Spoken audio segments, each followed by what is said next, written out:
Thanks, John, and thanks, Meredith, for driving our slides today, and to the folks at the Refuge. I'm really excited to be collaborating with you all today, and like John said, this is such an important topic. Those of us who work with folks who have experienced trauma really know that this is an extra stressful, difficult, challenging time for our clients and ourselves as we go through this community trauma together. So, I will kind of spend some time talking about what are some of the specific things that we're thinking about, but I wanted to just set the expectation that this is something that is unprecedented. This is in modern history, we've not experienced this. It's a reminder of the global connectedness, and really there is no part of the world that's left untouched from this experience. And for me, that feels sometimes just unfathomable about how much of an impact that this is having and how horrible and scary it all is. It's also a really wonderful reminder about the interconnectedness that we all have and our mutual responsibility to each other to take care of each other, and how do we be sensitive to the idea that there are lots of folks who are going through this trauma together currently, and that's also and impacting folks who have had previous traumas. So folks who have struggled with trauma disorders like PTSD, stress disorder, chronic trauma, or complex trauma are particularly vulnerable in times of uncertainty, which this clearly is one of those times. And what we're asking folks to do with social distancing and other kinds of protective measures to protect ourselves are additionally stressful. So I think we're going to spend some time now just unpacking what that looks like for each of the clients that we're working with at the dorm and in our individual practices. What we know is that people who are in active recovery from traumatic experiences in their life are going to have some additional setbacks at this time. It's so important to create a safe environment for people to process their traumas, to heal from their traumas, to do some therapies that manage the exposure to triggers, and that being done in a safe environment. And what's safe right now is questionable. Here we are all gathered together in Zoom, hopefully from the safety of our own homes or offices where we feel that the risk is reduced. But there is an invisible threat out there that we are all working to reduce our exposure to. So this distance that we're creating both physically and sometimes emotionally through being online and through the social distancing can be really challenging for folks in recovery from traumatic experiences. Avoidance is a very common symptom of a traumatic reaction, and often something that people really need to learn how to become aware of and manage when they are tempted to avoid, whether it be avoid feelings or avoid relationships, avoid triggers. That can be adaptive and problematic, and we need to really be helping people manage and become aware of their avoidance.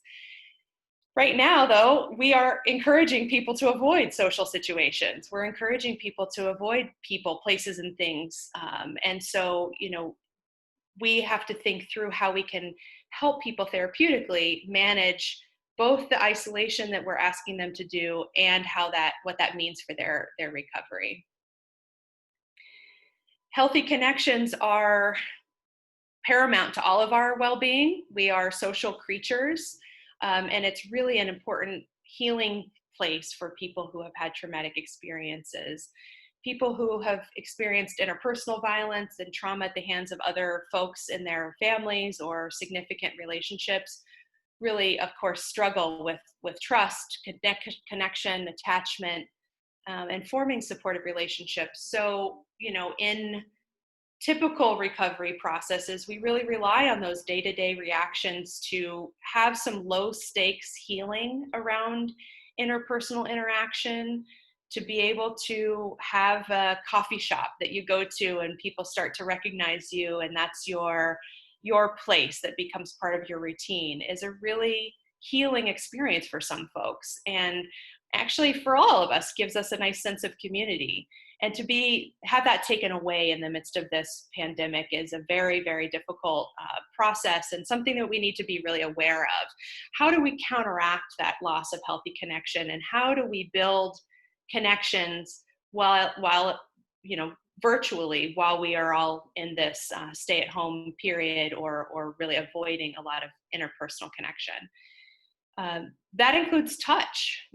Touching is a sensitive issue when it comes to healing from trauma. Touching can be very triggering, but it's also very healing. And it's a really important part of that relationships, of connections, friends, dating, whether it be casual encounters or more intimate encounters. Really learning how to feel safe with touch and allow that to be soothing during stressful times is an important skill. And we can't practice that right now. So that is definitely can create a setback in somebody's recovery, but also something to just give voice to in our sessions, and really create space about how do we make space for touch in this time.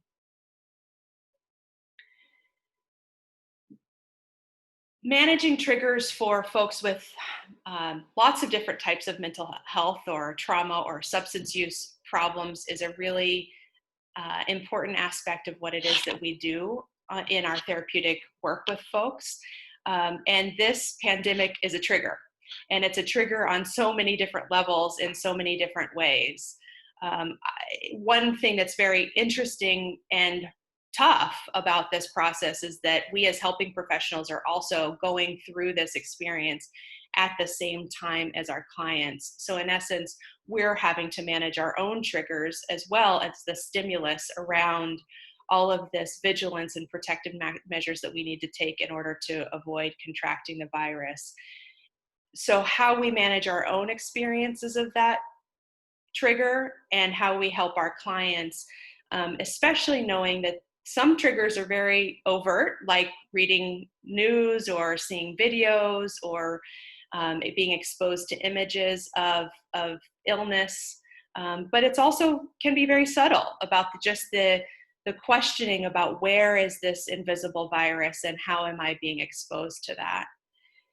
The invisibility of the virus itself increases people's vigilance and can be really problematic for folks who are always scanning their environment, having that heightened level of sensitivity around what is a place that they can feel safe or are at risk. Knowing that they can't see this virus is a very, very difficult thing for a lot of us, but especially folks who have experienced trauma. Some of these triggers also, of course, produce things like flashbacks, can be triggering of disassociations, which are really common symptoms of a traumatic experience, and something that we need to be monitoring and watching for, and helping people build the skills to be able to reground, get back in their body and their experience, and be present in this moment, hopefully feeling safe, and managing how to reduce or reduce the time or the intensity spent in flashbacks or in disassociations. And fear and uncertainty is something that we're all living with on a daily basis right now. This pandemic is a global trauma that we're going through. We've had experiences of community trauma previously that we're familiar with, things that, like Hurricane Katrina, September 11th, certainly created a lot of trauma responses in folks and were traumatic for us. But this is different because this one feels longer. The uncertainty of when this pandemic will come to a more manageable place or even an end is absolutely unknown. And that intolerance for uncertainty is a really, really difficult place to be. We also don't have any traditional outlets that we've come up with as a modern community right now around rituals or healing or grieving or mourning in this process. some of our rituals that we do have around coming together as a community when we've lost somebody to illness are interrupted. We can't be by the bedside of somebody suffering. We can't gather at a home together to mourn a loss. And so I think we've been really challenged and pushed to try and figure out how to support each other and how to build community while looking at our computer screens like we are right now. A lot of us are experiencing things like anxiety, depression, anger, sadness, this fear around uncertainty around employment, loss of employment, health insurance, health concerns for ourselves and others really just turns up the volume of those already normal emotions and can be, when carried over time, a very traumatizing experience. And of course, we want to recognize that this experience is especially exacerbated for frontline workers who have been at the hospitals and other facilities really on a day-to-day basis, doing their part to get us through as a community. But we also do see that they are truly impacted by acute traumas and the crisis that they're managing on a day-to-day basis. All while trying to figure out how to go through it themselves, how to take care of the people that they're working with, how to serve in the role or the job that they have, while also being part of their family and thinking of their own well-being. And this is taxing our emotional bandwidth in a way that I personally have not seen. I've remember back to being in New York City in 9/11, and that was the first experience I had as a social worker, being of service and living through a thing together. And now I'm looking back on that and realizing how different of an experience that was, because it did come to an end, and we were able to pull together and address that acute incident together. But this one is feeling like it's going to go on. And so we have to figure out how as a community we can take care of each other and create new normals and create new rituals and outlets to be able to support each other. On that note, I wanted to be able to pass this over to Amanda, who's going to share about how we are supporting our community at the dorm and how we've adjusted our treatment to help folks who are healing from trauma in this current environment. Thanks, Sarah. Thanks everyone so much for joining us today. You know, when rewinding back to mid-March, which feels like a zillion years ago, but was really about 2 months ago, as an organization, we started thinking a lot about who were our most vulnerable populations, who did we really need to be mindful of as we were making this transition from a quote unquote normal treatment platform into a virtual treatment platform. And one population that, you know, stuck out to us amongst many were our clients with a diagnosed trauma or a trauma history. And we really wanted to be mindful of how we could provide extra support and scaffolding for them during this really very trying and surreal and unprecedented time. So in addition to literally taking our entire treatment schedule and transferring it into a virtual platform so that their in-person schedule was largely the same as their virtual treatment schedule, so maintaining that consistency of scheduling, we wanted to also add in additional things to their schedule. So every client, certainly every client with a trauma background, in addition to their normal treatment schedule, has both a morning check-in and a nighttime check-in with their coach, and their coach is a licensed clinician.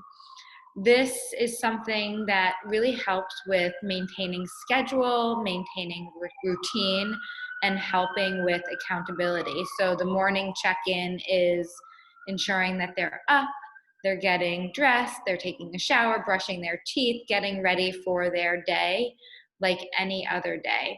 And the nighttime check-in is really around processing how the day went, what worked, what could maybe work better tomorrow, and then reviewing sleep hygiene, sleep routine. What we really wanted to make sure was that our clients weren't falling into unhealthy sleep-wake patterns, because we know that sleep hygiene is so important to mental wellness and mental health.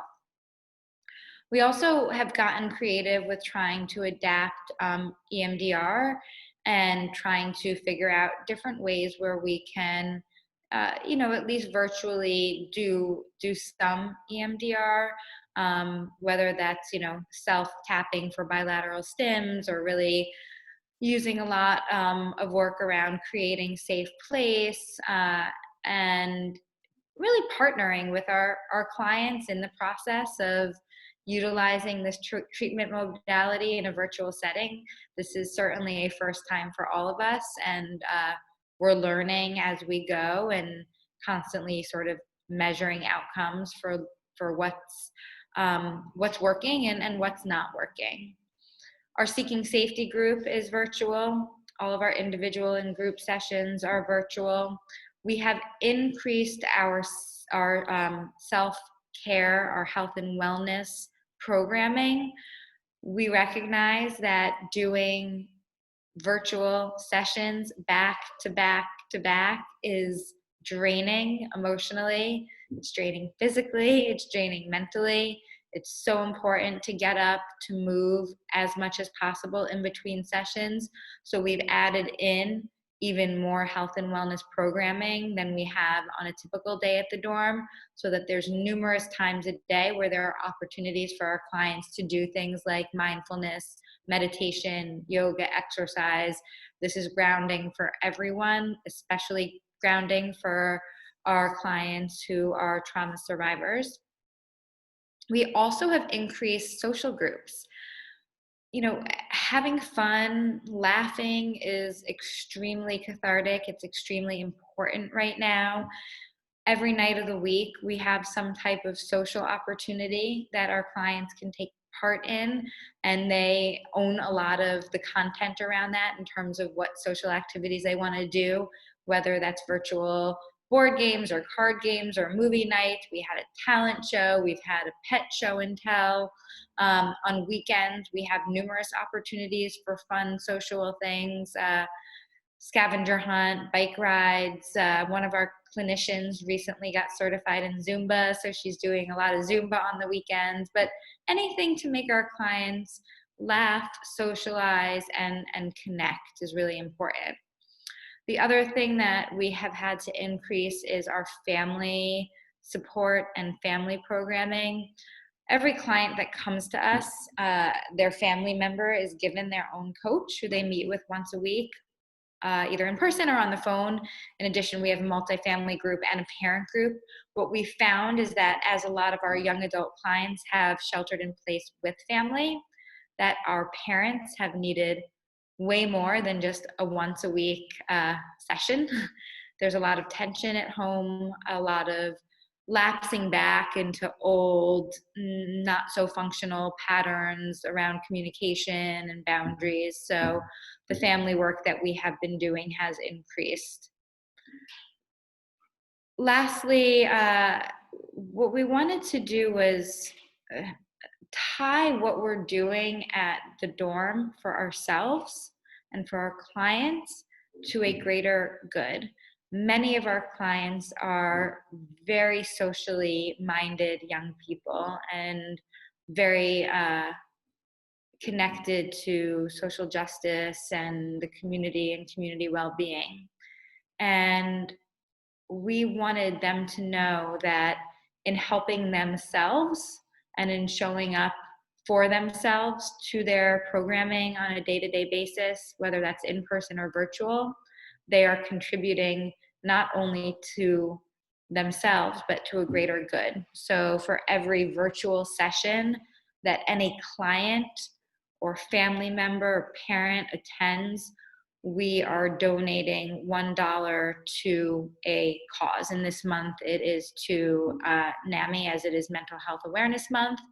And we are calling this initiative the Dorm Impact. And our clients have really embraced this in knowing that we are all in this together, and that in helping ourselves, we are contributing to a greater cause. This is a sample set schedule for a client right now at the dorm.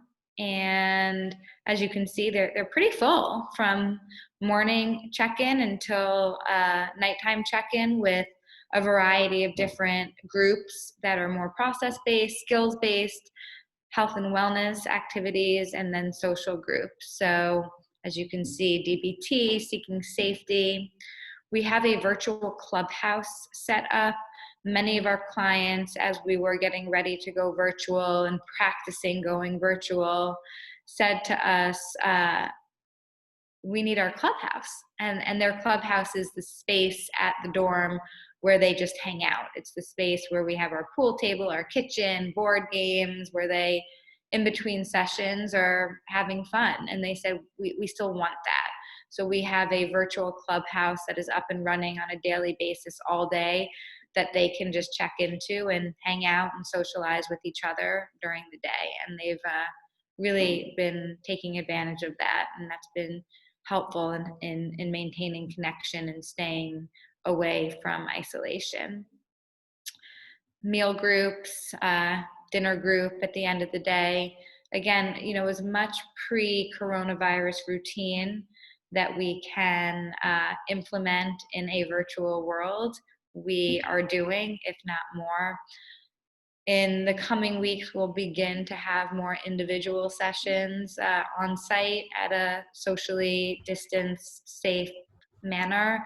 But for the time being, we are living in a virtual world. And for survivors of trauma and people who are working on trauma-related issues, connection is more important now than ever. And I've been so proud of not only our staff and other mental health providers in making this switch, but our clients are really, the resilience has been phenomenal to watch. So now I am going to turn things over to Crystal, who will be talking a little bit about the Refuge and treatment there, and then some tips for individuals who are struggling with trauma right now.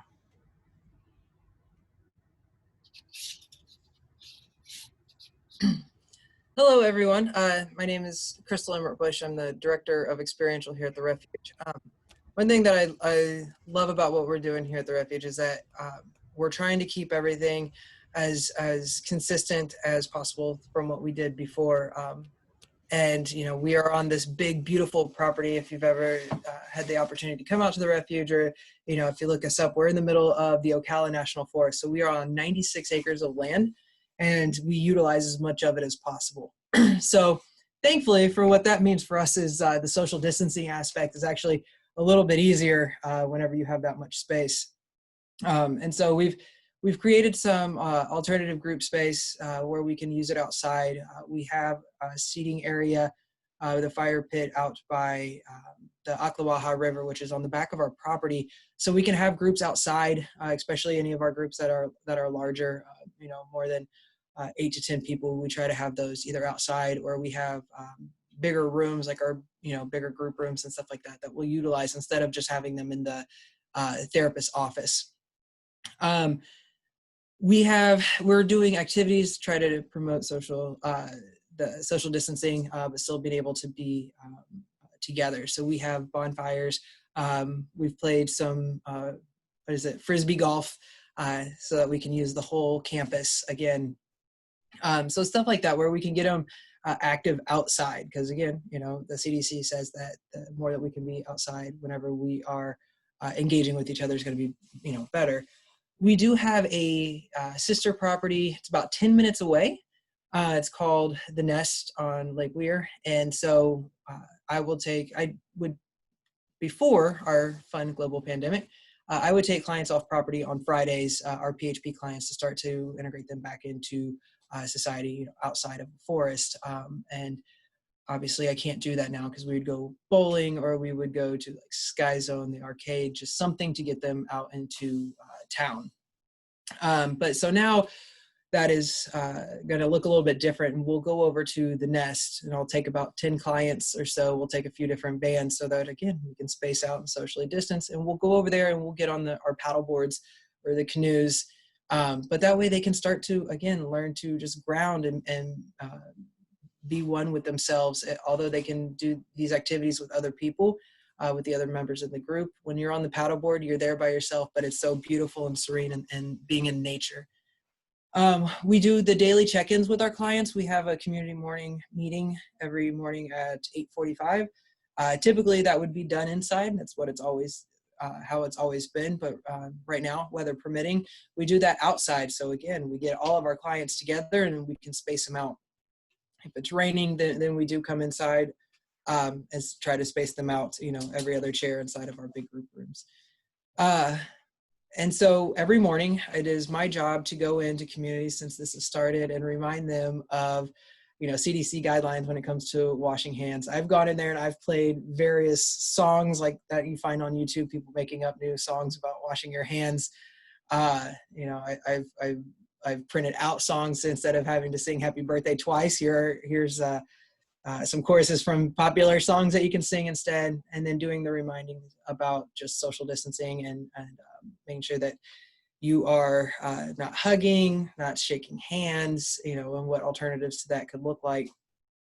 So we do that every day as just a reminder. We have signs around campus, so we do the daily check-ins with them. We have changed the way that we do our cabins. So now whenever we have 2 new clients coming in or however many new clients coming in, we place them actually in a cabin together. And then whenever we have clients that are discharging, we'll move other clients that have been here for a period of time in with, our other clients that have been here for a while. So that way we condense the spaces, new clients can go in and move in with each other. And that's just honestly, it's to ease some nervousness from the clients that have been here for a long time, especially clients that were here before everything had started. And then we just did, for the first time, a digital family week, a virtual family week. Typically we do, sorry, somebody just knocked on the door, of course. Every 6 weeks we'll have an in-person family week. And, we can't do that now because we are not allowing visitors on property. So we had a couple of our clinicians run groups over a Zoom webinar, much like this, for our family members. And it went over really well. It does not have the same, as an in-person family week, but it was definitely a wonderful substitute for something that we didn't know how we would actually, fulfill for our clients, because that family week is such a large part of our program.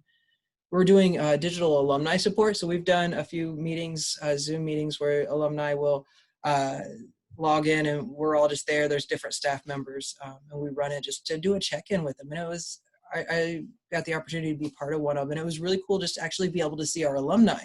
That's not something that we normally do. Our alumni department does, but it's not something that I normally get to be a part of until our alumni weekend in October. So to be able to check in on Zoom with all of them and see their faces, it was a really cool experience. And I know that they really appreciated it. So we're starting to do that more often. And then we have every week, we actually have a group that we've always had. It's called Comings and Goings. So any client that's been here, that just got here within the last 2 weeks, and any client that's leaving in the next 2 weeks, we will come together in the evening and they'll just talk. So what it was originally created for was the clients that have been here for a while that are getting ready to leave, to pass on tips and tricks and, provide support and, to try to ease some anxieties for our new clients. But right now it's going both ways. Our older clients that have been here for a while are saying, hey, this is, what to expect while you're here at the Refuge. And the clients that are just getting here are like, hey, this is what to expect whenever you're about to leave. So that's actually been a huge help. Like I said, we've done that for a while now. And just the way that it's been able to help our clients that are getting ready to go back out into the world. Because again, when you're in the middle of the Ocala National Forest in Ocklawaha, Florida, life, pandemic or not, life looks different than what it does in most other places. So being able to try to truly prepare our clients to leave. The forest is here. It's probably not going to look like this whenever you go home. So talk about a few tips. Whenever everything first started, I remember, speaking with my colleagues, like, what do we tell our clients? Everything is so new to us, but yet we have to come in and we have to be the strong people. We have to be the support. And we're living through this as well and trying to figure out how to best help our clients, especially when we always tell our clients, whatever you do when you go home, don't isolate. And then our clients are leaving in the middle of a global pandemic and we're telling them, go home and stay home, don't go out. So we have to make sure that we're giving them tools and tips to be able to go home with, to be able to really continue on in their recovery and be successful. We want people to talk about what they're experiencing and what their thoughts and emotions are. Processing is what helps us get all of those emotions out. And we don't want to just try to forget about, ignore our thoughts or emotions or try to numb. Brene Brown said we cannot selectively numb our emotions. When we numb the painful emotions, we also numb the positive emotions. And once we don't have the hope, then what are we even doing, right? We don't want to self-medicate. We don't want to numb them away. And we don't want to minimize what we're going through. This is a scary time, so let's talk about it. And let's process through it and talk about it with your friends and your family as well, without that being the only thing that you guys talk about, because then it becomes more of an obsession. Do everything that you can to avoid the isolating. Some activities, the great thing about the technology era that we live in is, moments like this, I'm currently in the room with 57 other people, in a time where I'm not supposed to be around anybody. And so that's a really cool thing that we actually have right now. And being able to connect with everybody. And I think I have now, in the past 3 weeks, attended more birthday parties than I have in the past 6 months. And it can be overwhelming when they're children's birthday parties and there's just a bunch of kids on the screen, but it's awesome. Like, I live in a different state than my family, so I'm actually more connected now with my family than what I was before the pandemic. And I think that's a really cool thing to be able to say, like, although these are scary times, I'm still very well connected, and to be able to share that with the clients, that they have the opportunity to do that as well. To make sure that you're taking care of yourself, as far as, am I getting low on my prescriptions? Does this mean I need to go out to the pharmacy, or do I have the availability to order online and have them delivered? To make sure that you are not just, stress eating or just snacking, to make sure that you're really taking care of yourself and your, general well-being. Telehealth for your physicals, for doctors, for mental health providers. This is, again, just such a wonderful time that we live in, that we have the opportunity that just because this happens, we don't have to stop taking care of ourselves, that we can still seek the help that we need. It just may look a little bit different. And make sure that we are seeking help whenever, we need it, and to let our clients know that that's okay, that it's okay to reach out for help, whether it's professional help or to reach out to friends, family, support. AA, they have the Zoom AA meetings now, which is wonderful. The other thing is the media. So our clients now, we have 2 TVs on property that we do fairly well of monitoring and making sure that, there's not inappropriate movies or television shows or constant news coverage. Because that in and of itself can just be such a message that we don't necessarily understand, especially if we're just coming in and out of the lodge to get meals and I'm only watching a portion of the media.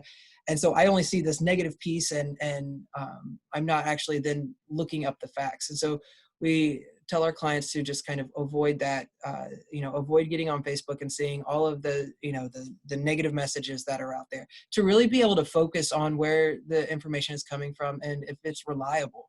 There's so much news out there, the, YouTube videos from, non-professionals or non-experts that, can really push through fear and panic into, especially our clients that are coming out very sensitive, very scared, very raw, very vulnerable, and not knowing what to expect. And so then they turn to social media or, just 24-hour news stations, and it can just be extremely overwhelming.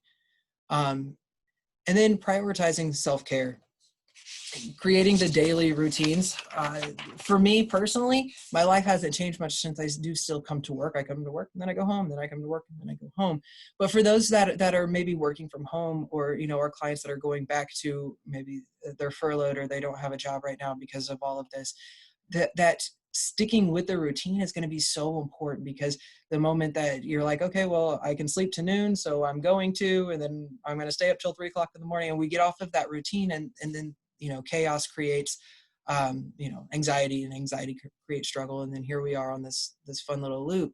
But to incorporate, you know, movement activities, the yoga, again, the wonderful thing about what a time to be alive, you can get a video of meditation or yoga or whatever it is on YouTube apps on your phone. So there's no excuse on not to continue to you know, put these things in your daily activities, because they're at our fingertips. You know, maintaining the regular sleep and wake cycles, to just keep yourself on a schedule so that you have some sort of stability there. And then to take care of your body, the deep breaths. Again, there's the meditation. My watch will randomly tell me that it's time to breathe. So, you know, it's wonderful to be able to have these types of apps or resources that just at our fingertips. This is actually a list of some things that whenever we first started, you know, with the pandemic, before it got really bad, but we noticed that it was coming. Like, so we started talking with our clients, like, all right, so what are the strategies? And this is actually a list that our clients came up with in a group, in one of our DBT groups. And so the therapist that ran that group went ahead and typed it up. And so I included it on the slide share. Just the rest, sleep, hydrate, move, you know, phone, people who might also be isolated, our elderly families and friends, start a blog. Not sure what start a business is, but some of our clients wanted to be very gung-ho in this time and they wanted to start a business. So good for them. Sing and dance. We love to, I will have, one of our alternatives is my family actually owns a dance company in Indiana, and they will send me tutorials that they have created, and I will put them up on the big screen in the big group room, and our clients will learn a new dance every now and then. So that's a really cool, just because dance just gets you out and gets your body moving. And so some other things, I think we've already talked about, doing the yoga, Zumba, and exercise, write a gratitude list, read affirmations to yourself in the mirror to remind yourself that this world is still good, that you are still good, and that you're going to be okay. Write your bucket list. Go ahead and start creating what your vacation might look like once this is all done. Who knows when you might be able to go on it, but go ahead and dream big. You know, look it up, see where you're going to go, and what that itinerary will look like whenever you're there. So there's a lot of things that we can do, and it's scary, especially for those of our family and our friends and our clients that end up having to live alone during this time. But there are plenty of ways to be able to still stay connected. And I think that's all I got.